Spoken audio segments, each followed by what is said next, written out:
am going to be looking out to what Neptune said about Windmill. Regardless of everything, this is the last stand as we go into tomorrow with the head start points. Those 10 points are going to be huge for a team that's going to be able to get away with it. Right now in the lead is Movistar R7 with 83 points, 48 eliminations, a nice balance of aggression as well as placement points as well. Stable as heck, as what the panel said. But the Seikobe said about core memory. Look at that. With 36k, almost 37k total damage, you have to watch out for these teams. They like to hunt, they like to aggress, and they are definitely proactive. All right, let's see whether or not the pacing of Nexterra is carried on towards Solara as we are about to start and execute game number 6. It's from southern side of Casa Vista up until the compound in between Waterfall and Riders Club, and it looks like the circle is favoring the northern side of Solara. Those in Windmill are in a clear. Meanwhile, those in Delta.AL, RRQ and Falcon have to fight against each other as they are fighting over their drop spot. RRQ had an amazing run in Nexterra in contrast to Falcons, so maybe this time around Falcons might want to do something. On the kill feed, you could see that Buriram and R7 fight off against each other. The Kings has fallen as Buriram United Esports defeated Movistar Rainbow 7. Rainbow 7 at 12th place. Falcons takes down members of RRQ. But it looks like Dia and Abai is trying to take revenge. Nice touchdown by R18 here, but now it's only Abai all alone for RRQ. On fire, standing tall, fight against Abai, and that is the match in Delta.AL. Next review card denied by the returning champions, Falcons. But aggression is still going on here as EVO's now in trouble. Core Memory looking to deny them from being able to go for the hunt. Core Memory taking a double kill quickly onto EVO's Divine, but EVO's Divine still has one member still left alive. So for now, quick bring back onto the game. My question is whether or not they still want to push the issue and try and retake this fight. Not happening, I don't think so. But going back to the fight against RRQ and the Falcons, they had dropped into the area together with each other. That fight could have gone either way because it was just down to the wire, that last 1v1. These two teams are incredibly close, incredibly strong, and I have to say a lot of teams are starting to aggress to the last end of the day here, and for RRQ, an early night for them and a heartbreaker if you ask me, because their progress has been halted. Yeah, that was an attempt by Abai. He was close, but the shot misses by an inch. So that was a very magnificent gameplay done by Team Falcon and also by RRQ despite losing towards their opponent. On the other spectrum, you could see a very devastating loss for Rainbow 7 as Buriram United Esports decimated them in their own drop spot. Meanwhile, we're looking right now on AG.AL. They are making way towards, where is that? Casa Vista. But at the same time, Team Fluxo has also the same idea. There you go. Airdrop brought to you by STC. It's near to Barros. I believe Barros has picked the items inside earlier. And Barros hearing footsteps from Team Fluxo, awaiting whether or not will they bypass Barros. Smart play, such discipline and patience from that AG.AL member. However, on the other side of the map is Sloth and Dragon Esports. The Dragon Esports this time wants to aggress. Ricky knocked down already, and DRG has the advantage here in terms of the body. Take a bit more aggressive, passes by each other on the outer end. And I think there's a lot more hesitation for DRG because they don't want to just over-aggress and get pulled into the meat grinder with C-Mox in the opening part. Finds quickly the head of General. Reminds somehow taken away on the outer end here by Vitality here. But the rest of DRG is still aggressive. Breaks down the glue walls, finds the final member. But Vitality looking to join in the fight as well here. DRG barely able to recover, and they pay the price as Koja, the tip of the spear, opens up 2 of these kills, and Vitality completely overcomes, and DRG another early end to the game, but the same could be said of Vitality here as well, as the Falcons look to swoop down and bring hell upon them, but they are still hunkered down. They have access to the arsenal as well, could buy a bit more space and time. Quick trades from both these teams here. Kiroro knocked down already, Vitality quick to take him out of the game, and now here comes the hesitation from the other 2 members of Falcons. Falcons are falling back They wanted to try and get a third party set in that arsenal, but sadly, Vitality was prepared to receive that third party. Peter was found behind the rock.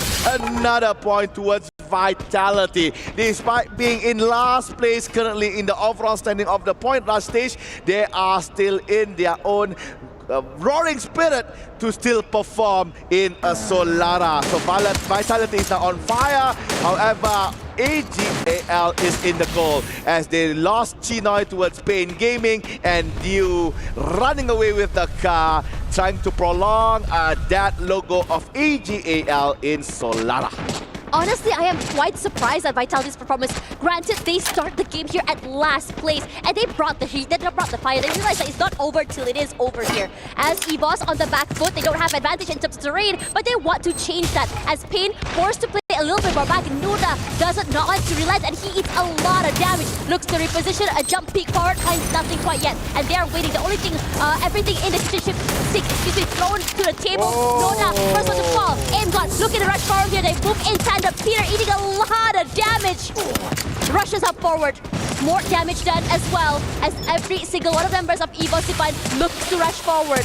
But for Pain Gaming, not able to stop this onslaught, they are running for their lives. They do answer back with their own utility, their own needs here, but it does not stop the aggression coming in from EVOS Divine. Ray is close, so is Aimgot first to play that tip of the spear play. They rush up, but still not able to chase at all. You want to hunt, but you cannot find them. Gus close by, Free Fire's about this 1v1. Nice. Jump forward here, but they were very much ready. Gus steals away a point, but Ray looks to step up to the plate and try to do what his teammate can, but stopped by the glue walls here. It's just a game of bring around the Rosie, trade it all around here, but Russia at the very least does find Peter.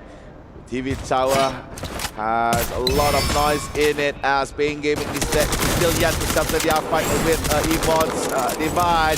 Gus goes down as well. We are now left with Noda. Looks like empty, sexy, subbed out again. Noda comes in. But sadly, Pain Gaming could not survive the clutches of the White Tiger. So EVOS Divine won that fight.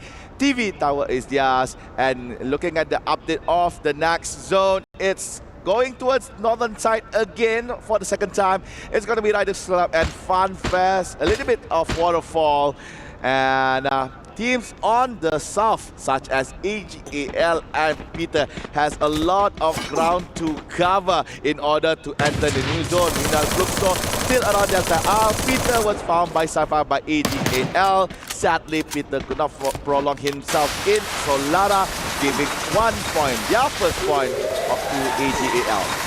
Honestly, I like where Lost has positioned themselves over onto Riders Club here, which means that if a team regresses, they can quickly bring their teammate back into the game, and most importantly, they can stop the onslaught. They're still very much inside of the zone, so they can just chill there if they want to, can go for long-range fights as well. They don't have to just super go and chase around if they don't want to. Cormary smack dab in the middle of the circle, as well as Buram United United Esports, slowly making their way into the zone. I would love to see Buram United Esports get a bit more active and aggressive.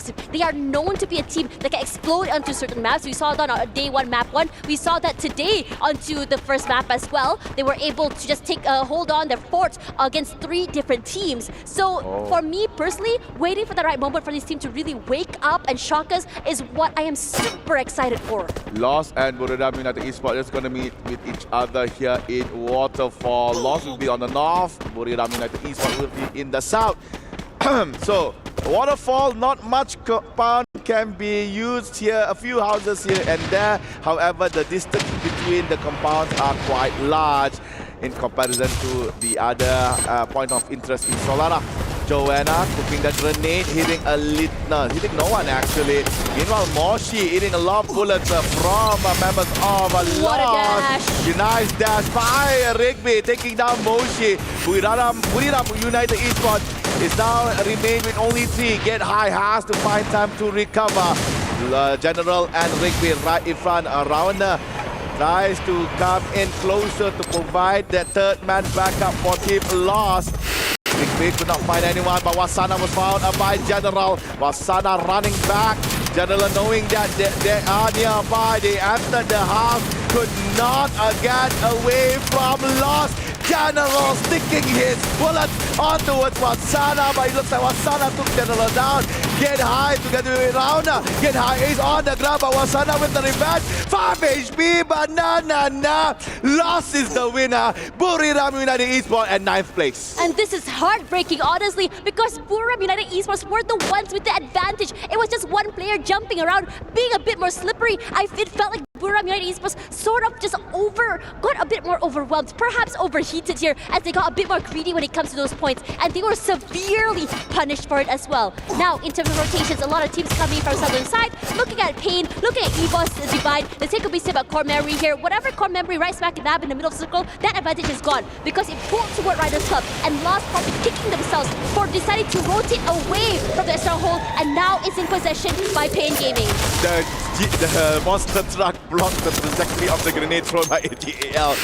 What luck does AG.AL have right here? But despite that, they still want to move towards Team Falcons. However, Ballas lost in that fight. It looks like Chino tries to use the monster truck. However, bullets came out instead. Hugh goes down as well. It's going to be a very close game between AG.AL and Falcon.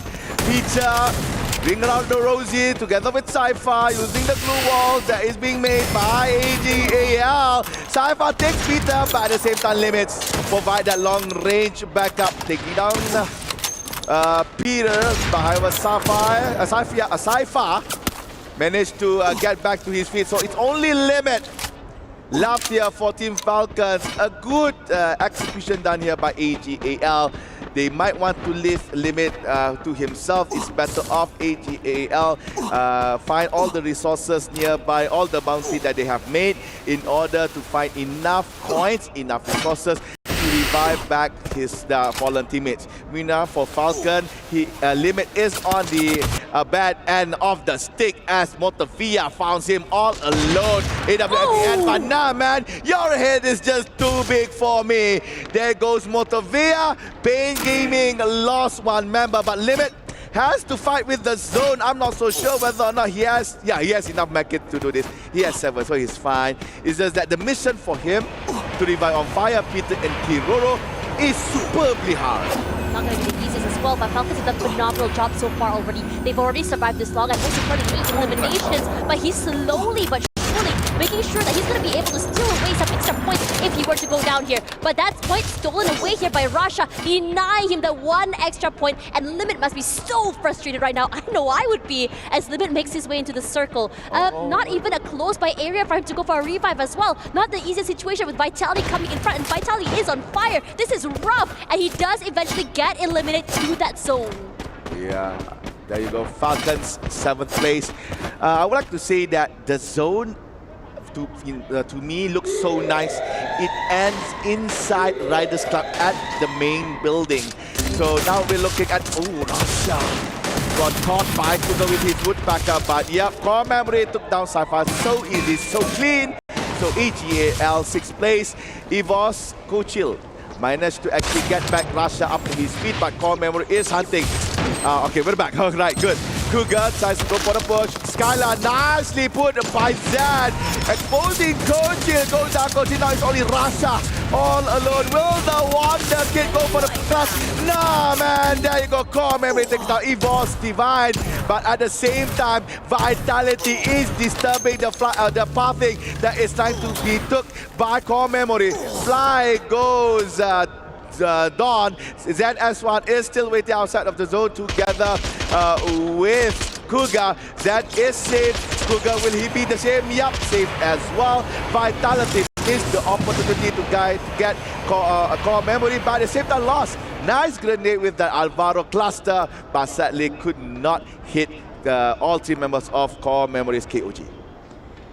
Pain Gaming is just so scattered right now from around different areas. My question is whether or not they're going to be able to just rally and play off each other here because they're just so far away. And I think Noda X also sort of shares that sentiment, so he's just rotating a little bit more closer with his teammates here. So, positions all noted, so everyone out in the open. If anything, right now, my question is how exactly Lost is going to try and make their way into the circle. They do have a bit of space to work with for Pain juking that wave a little bit more closer as well, excuse me, as Vitality a little bit more aggressive when it comes to hold. They have a lot of space to work that southern side, a lot of control of that area as well. But Cougar and his teammate have been fairly quiet, so they could become a team that can just try and catch people off guard here in that corner. This might be a Vitality game. Look at their position right here. They are on the rooftop of the main building of Riders Club. That is basically exclusive real estate. Such nice positioning by the Indonesian team. However, we have to see the cruiser right here. The 4 remaining teams heard the last sirens here. It looks like the circle will pull towards the top right-hand side of Riders Club. Vitality has to make a move. Lost could potentially catch the Indonesian team flying down, but not before that nice grenade by Koja. Double kill for him. And there you go, Vitality eliminating Pain Gaming of 4th place. We are now left with 3. I love the position of Vitality here. High ground in the control, a lot of space as well. And because of that, they can just make it rain and Pain from above here. Steals away another 2 members of Core Memory, making it so hard for them. The final man left standing here, looking to try and just survive. Maybe, but they're gonna rush. They're gonna try and chase here. Dawn alone in the corner. They have an idea where he could be. That glue wall is a perfect indicator of where he could be. And I think they just want to try and aggress. They jump forward here. Dawn falls, and they cannot do more than that. A 4v4 here between Lost and Vitality, and it sounds so scary. Rigby eats a lot of damage, but Vitality, they love the Barbar gaming here from Indonesia. They got one knockdown already. The nades, everything in the kitchen is known as well. And Faiz from the top side, make it rain, make it hurt. Nando cannot hold on here. Tries to get at least a trade, cannot do more than that. Rahon as well, and Vitality still survive as a 4 till the end, and that's a booyah to close the day for this team. My eyes never lies. Vitality had very tremendous, amazing, magnificent position right at Riders Club. They had a monster truck gracefully dropped before them, providing them a safe route to go towards the lower end of the ground. And they caught everyone at the end of that zone. They played amazingly towards Pain Gaming. They caught off members of Core